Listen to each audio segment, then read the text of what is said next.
thereporternewspaperonline.com, thereporternewspaperonline.com. The brother is serious and trying not to smile, but I say this is the last show to What's a Gangster to a God. And I want to tell you, brother, thanks for rolling with the Mecca Media. Okay? Tell everybody your degrees, brother. Mr. Prophecy MLX. That's my stage presence for music. Martin Luther X. That's my alias on Facebook, which is just a derivative off of my stage presence. Martin Luther X stands for the heart of Martin Luther King with the mind of Malcolm X. And Prophecy Dorsey is my legal name.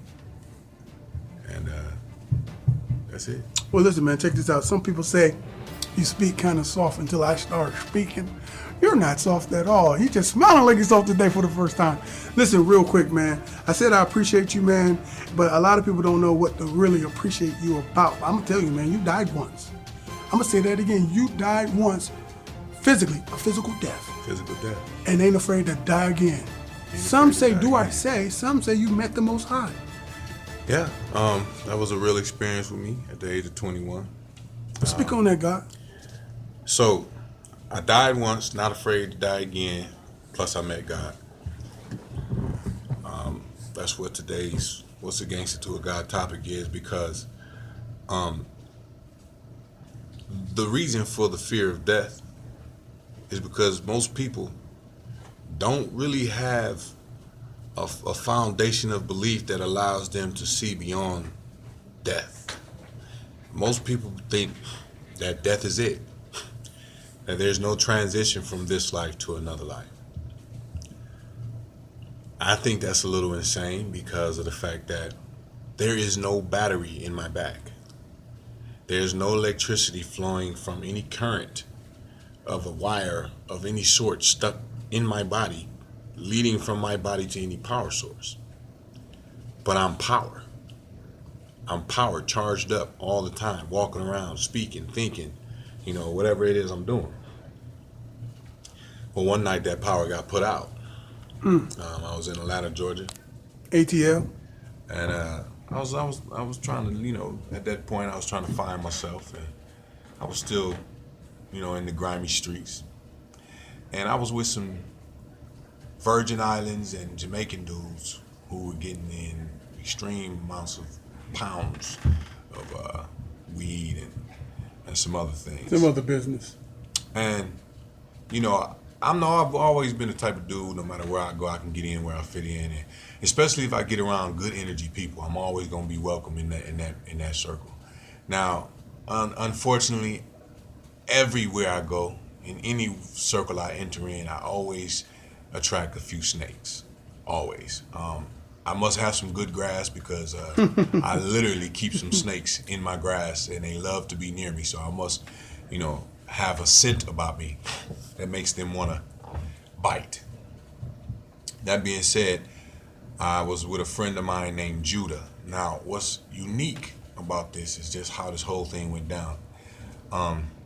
Judah was the one that convinced me to elevate into my name, Prophecy. And we all were selling weed or whatever. We went to a place called Grady Homes, which is directly across. Anybody that's ever been to Atlanta, Georgia and went and visited the Martin Luther King Monument, you know that Grady Home Apartments is right across from the Martin Luther King Monument. And we were over in there, and it's pretty dangerous over there. We were over in there doing our thing, We were selling what we call pillow sacks.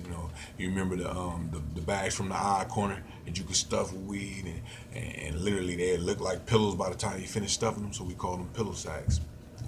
And we had a lot of it, and these guys seen an opportunity in the ATL. And so around 9 o'clock at night, dude come down. We bag it up in his house. He comes down and he says, "My mom's getting ready to have company." When he says his mom's getting ready to have company, I noticed that everybody was leaving out of the house, including his mom. I said, if your mom is getting ready to have company, then why would she be needing to leave right now? You know what I mean?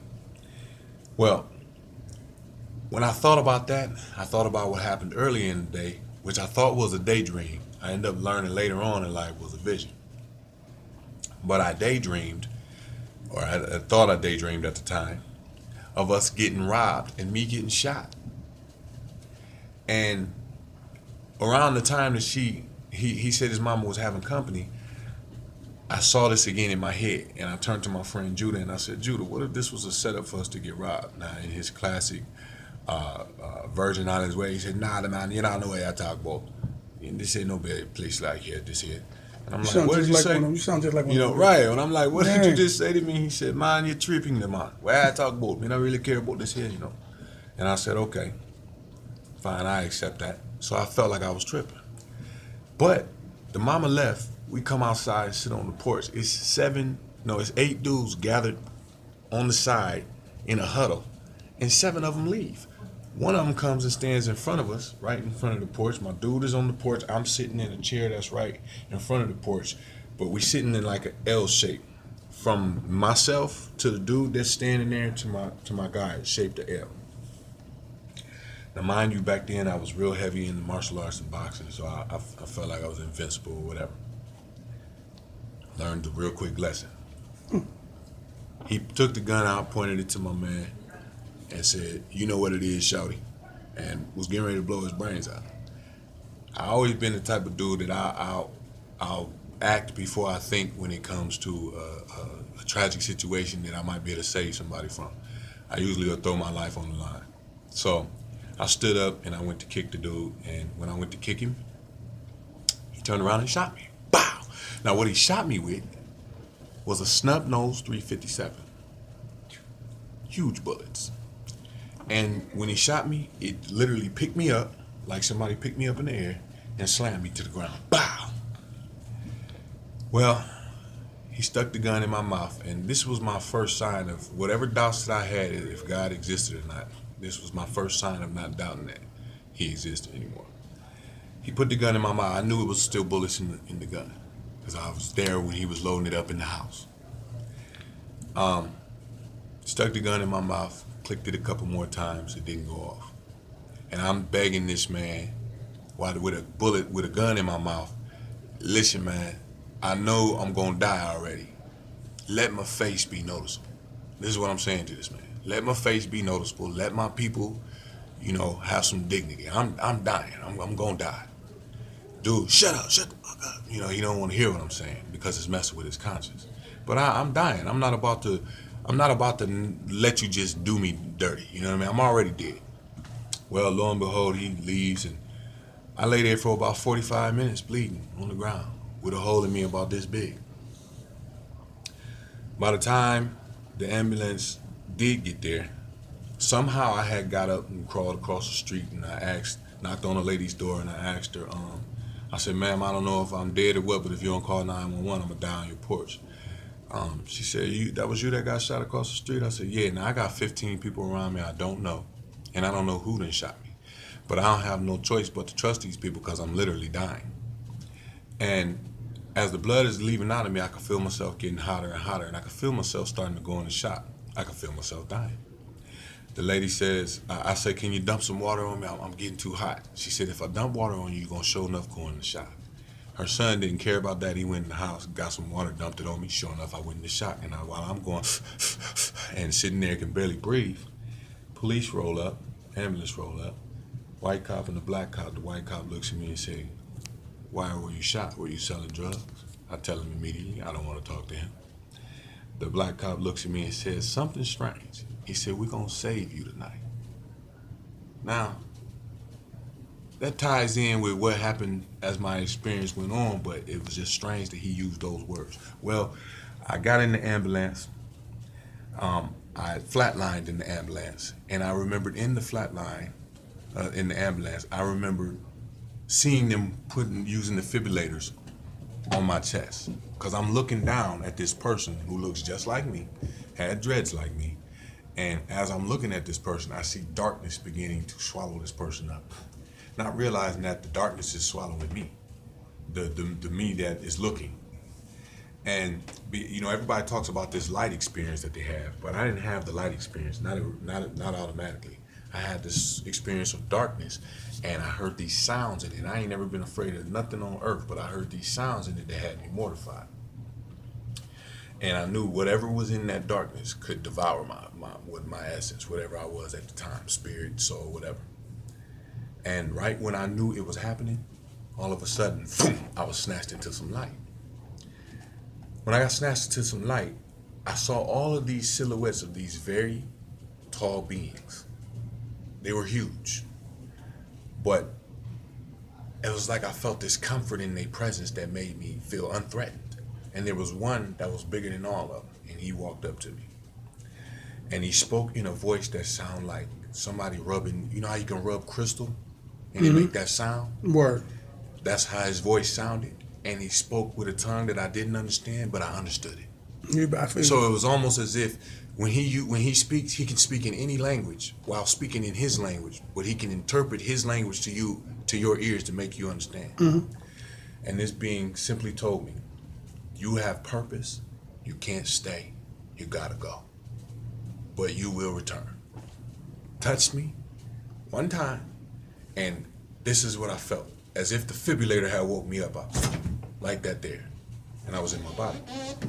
When I got to the hospital, they told me I would never walk again because the bullet went in above my femur bone, above my knee, shot up my femur bone, landed onto a nerve in my hip that was supposed to permanently blow out my leg. Well, let's just say within 4 months, I had did my own rehab and everything, and I was walking.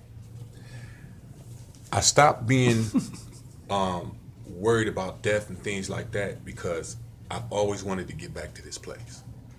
So if I seem a little too brave at times, it's not that I'm too brave, it's that I'm confident of where I'm going. I'm confident that there's a better place than this. You got confirmation. And I got confirmation. Yes. And therefore, I don't have to argue about what his name is. I don't have to argue about which book is right. I don't have to argue about none of that because I was privileged to meet my creator and know that when I leave from here, I'm secure. I'm good. I don't have to worry about none of that. So when y'all see me out there being willing to put my life on the line, to interrupt situations where two people might be willing to take each other's life, or to come to you and let you know, hey, look, you're not going to pump no Kool-Aid through my heart, but we ain't going to deal with a situation in a negative way. It ain't because I think that I'm invincible. It's not because I think I can beat the world. It's just that, one, if I have to fight you, I'm going to fight you like a rabid dog and like I'm fighting for my life. But two, if I have to fight you and die, I'm not afraid of that opportunity because that's actually sending me home. Come on, brother. And you know what? That's a fight you really don't want to be in when somebody is comfortable whooping ass and comfortable with leaving here. Yeah, I'm comfortable. Man. Like, I understand. And see, this is the reason why my love walk is not interrupted. I love my enemies. I really do. And for anybody out there that considers yourself my enemy, I forgive you and I love you. And you will never get hate out of me. Even if I have to show you love and hate, you better say it, bro. You ain't gonna never get hate out of me because I'm gonna use more love than I am hate on any given day. Well, listen, man, we appreciate you, man. AkronHipHop.com, Mecca Media Edutainment, and this was educational, definitely, with What's a Gangster to a God. Next year, we're gonna keep it going, right? Yes, sir. Chronicles 2. I don't know. And what I am gonna say to you is this: when you know whose you are, you know who you are, and you know who you're supposed to be. So start figuring out whose you are, so you can know who you are. Like I said, what's a gangster to a God? Have some fun and get something done, black man. We appreciate you. Peace.